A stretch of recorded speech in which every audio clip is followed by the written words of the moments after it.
बच्चों अब मैं नेक्स्ट एक्सरसाइज आपको बता रही हूँ, एक्सरसाइज 8.4। बेटा एक्सरसाइज 8.4 जो है वो आपकी सर्व समीकरणों पर आधारित है।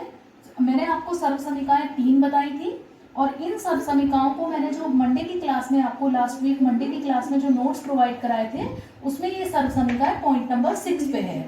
और मैं आपके साथ एक YouTube लिंक भी आप शेयर करूंगी, उसमें पूरा का पूरा त्रिकोणमिति का परिचय दे रखा है।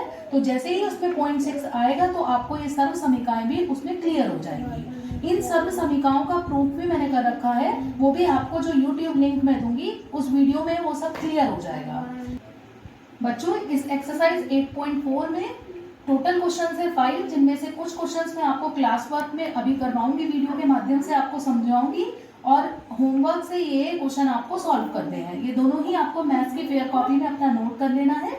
और अब मैं स्टार्ट करा रही हूँ क्वेश्चन नंबर 1। क्वेश्चन नंबर 1 ये कह रखा है, क्वेश्चन नंबर 1 में ये दिया है कि साइन ए सेक ए टेन ए का मान आपको ज्ञात करना है। किसके पदों में ज्ञात करना है? कॉट ए के पदों में। अगर बेटा एक्सरसाइज 8.1 की तरफ हम चलें तो वहां पर मैंने आपको ये बताया था कि पाइथागोरस प्रमेय के द्वारा कर्ण, आधार, लंब इन तीनों में से किसी भी एक भुजा को ज्ञात कर सकते हैं और लाल कक्का के सूत्र के माध्यम से हम उसको आसानी पूर्वक त्रिकोणमिति अनुपातों के मान को निकाल सकते हैं। एक्सरसाइज 8.2 में मैंने आपको त्रिकोणमिति अनुपातों के कोणों 0 degree, 30 degree, 45 degree, 60 degree, 90 degree के कोणों का मान ज्ञात करना बताया था पाम ट्रिक की सहायता से।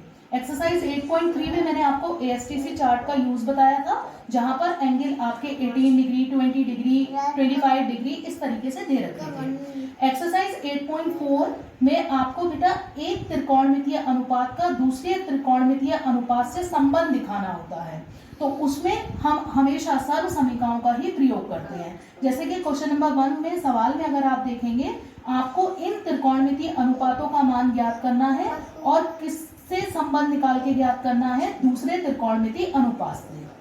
तो हम सबसे पहले शुरू करेंगे सर्व समीकरण लगाना। हमारे पास 3 सर्व समीकरण हैं। अब हमें देखना है कि तीनों में से कौन सी इस सवाल में प्रयोग की जाएगी। अब बेटा यहाँ पर कॉट ए के पदों में निकालना है साइन ए का मान। कॉट ए के पदों में मैंने आपको 2 सर्व समीकरण बता रखी है।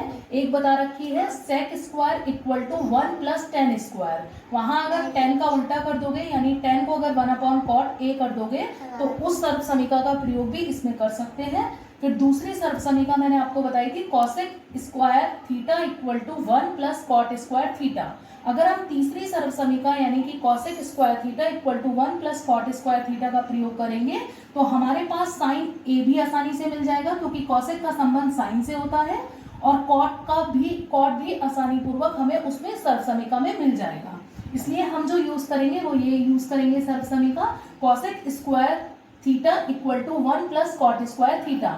यहाँ थीटा मैंने इसलिए नहीं लिखा है क्योंकि सवाल में मुझे थीटा की जगह कोण ए दे रखा है, तो मैंने सर्व समीकरण में भी वही लिखा है cosec square A equal to 1 plus cot square ए।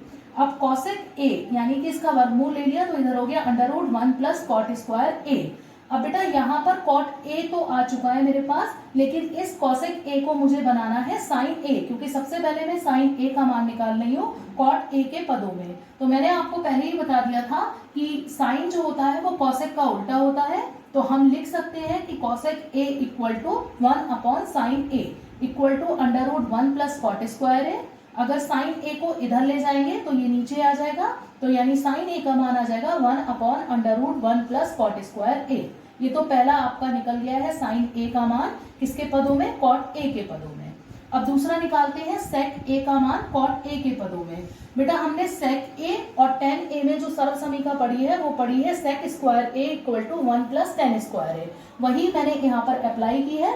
यहाँ पर कोण चूंकि ए दे रखा है इसलिए थीटा का प्रयोग कहीं भी नहीं किया है, तो sec square A equal to 1 plus, मुझे क्योंकि सवाल में कॉट ए चाहिए टेन ए नहीं चाहिए, तो टेन मैंने बताया था कि कॉट का उल्टा होता है, तो टेन ए की जगह मैंने वैल्यू रख दी 1 अपॉन कॉट ए। क्योंकि टेन स्क्वायर ए है इसलिए हो जाएगा 1 upon cot square A. Sec square A equal to cot square A LCM ले लिया तो कॉट स्क्वायर ए प्लस के 1 अपॉन कॉट स्क्वायर ए। चूंकि सेक ए चाहिए सेक स्क्वायर ए नहीं चाहिए, तो मैंने इसका वर्गमूल ले लिया सेक ए इक्वल टू अंडर रूट 1 को पहले लिख दिया 1 प्लस कॉट स्क्वायर ए और जब कॉट स्क्वायर ए का वर्गमूल लोगे तो स्क्वायर हट जाएगा, क्या बचेगा, कॉट ए। यानी ये सेक ए का मान है किसके पदों में, कॉट ए के पदों में। इसे समीकरण नंबर 2 मान लिया। अब बेटा हमें निकालना, अब बेटा tan a का मान निकालना है मुझे cot a के पदों में। तो मैंने आपको बताया था कि tan a जो होता है वो sin a upon cos a होता है। तो tan a इक्वल टू मैंने लिख दिया sin a upon cos a। sin a का मान मैंने समीकरण नंबर 1 में निकाल रखा है, समीकरण 2 में मैंने sec a का मान निकाला है। तो इससे क्या करेंगे बेटा, 1 अपॉन cos a को किस में हम बदल सकते हैं, sec a में। तो वही चीज लिखी है sin a 1 upon cos a को sec a। साइन ए और सेक ए का मान समीकरण नंबर 1 और 2 से समीकरण नंबर 3 में रखा। तो जब रखा तो tan a equal to sine A का मान समीकरण 1 में दे रखा है 1 upon under root 1 plus cot square A, और सेक ए का मान समीकरण नंबर 2 में दे रखा है under root 1 plus cot square A upon cot A. ये दोनों कैंसिल आउट हो गए, हमारे पास वैल्यू आ गई 1 अपॉन कॉट ए। और हम जानते भी हैं कि tan a जो होता है वो कॉट ए का उल्टा होता है।